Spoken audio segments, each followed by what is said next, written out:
கர்த்தர் நமக்காக எனக்காக யாவையும் செய்து முடிப்பார் என்று சொல்லி.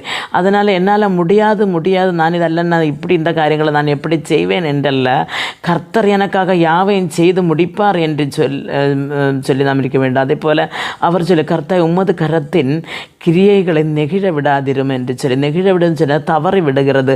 அப்படி என்று சொன்ன நாம் பாவம் செய்யும் பொழுது அல்லனா நம்முடைய சிந்தனைகள் தேவனுடைய சமூகத்தை விட்டு மாறும் பொழுது கர்த்தர் நமக்காக வைத்திருக்கிற ஆசீர்வாதங்கள் நமக்கு பெற்றுக்கொள்ள முடியாமல் இருக்கிறது.